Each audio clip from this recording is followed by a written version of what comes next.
Sabrina 70s comic issue 54. We start out with Sabrina pointing out a wishing well to Harvey, which actually has a sign saying genuine wishing well. Harvey says he's not stupid enough to throw away his money in one, which makes sense since he was against gambling. Sabrina believes in it, but she's a witch, so maybe she has a reason to believe in it.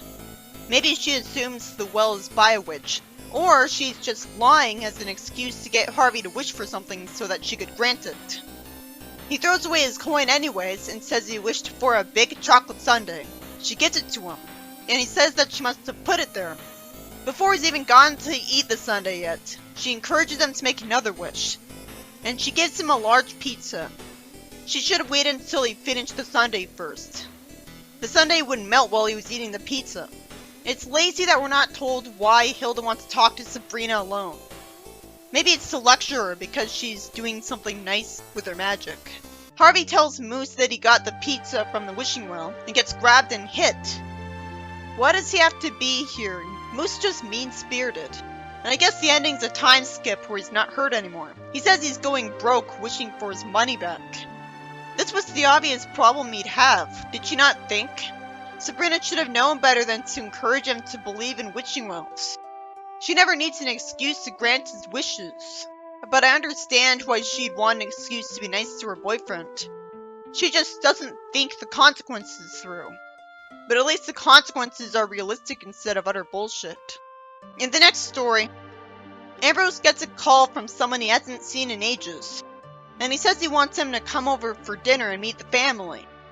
He wants Ambrose to tell him how to get there, instead of Ambrose just warping him to him. Maybe he's not a witch. Sabrina walks by him and he hangs up the payphone and starts following her. She says out loud that he's following her. Logically, he would have heard her and explained himself right away.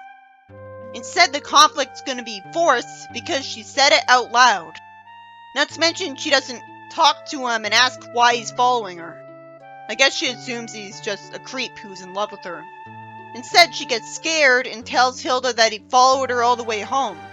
The story could have just cut to her going home instead of showing us all those panels because we got it right away, and there was no genuine suspense because we saw the beginning. But the suspense would have been stupid anyways because Sabrina's a witch. She had no excuse not to just point at him and freeze him in time.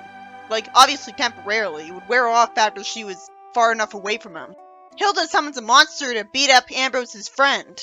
All because Ambrose didn't warn his witch relatives that a friend was coming over. And Hilda says sheepishly that as soon as he comes to, he can be introduced to the two of them. We never do get to see that. So much for learning what it's actually like, which I was looking forward to.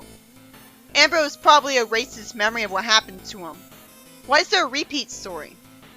I could understand this for Fleetway, but this is freaking Archie. How did it not have a budget? I guess the audience got bored of the repeating plot ideas. In the next story, Hilda tells Sabrina in a panic that she just saw a flying saucer and wakes up the whole family. A bunch of time is wasted because they didn't see anything. A cop shows up and gives her the same skeptical treatment. And he gets punished because she zaps up a flying teacup. And she satisfyingly says, "I don't see any flying saucer. You've been watching too much TV."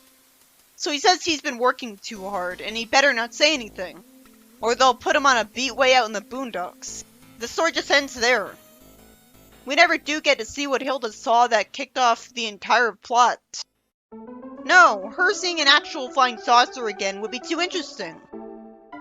I thought that would lead to something.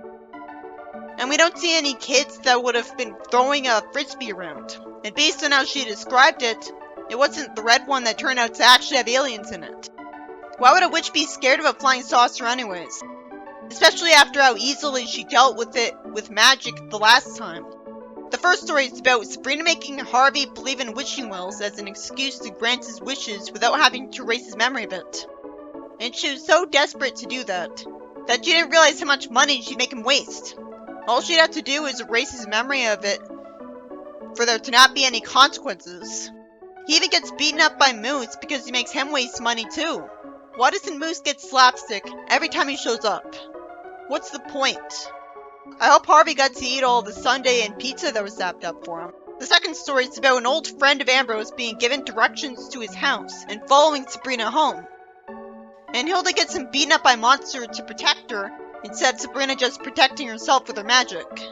You'd think that after Sabrina said he was following her, he would have explained himself and avoided this. She should have just thought it. How did Ambrose meet that old friend of his? And the final story was so pointless.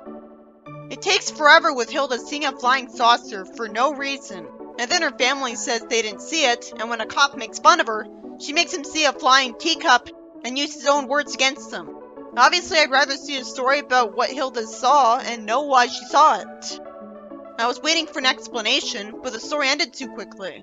And she's a witch, so she'd have no reason to be scared of the flying saucer and freak out about it. She would just approach it and figure out what was going on.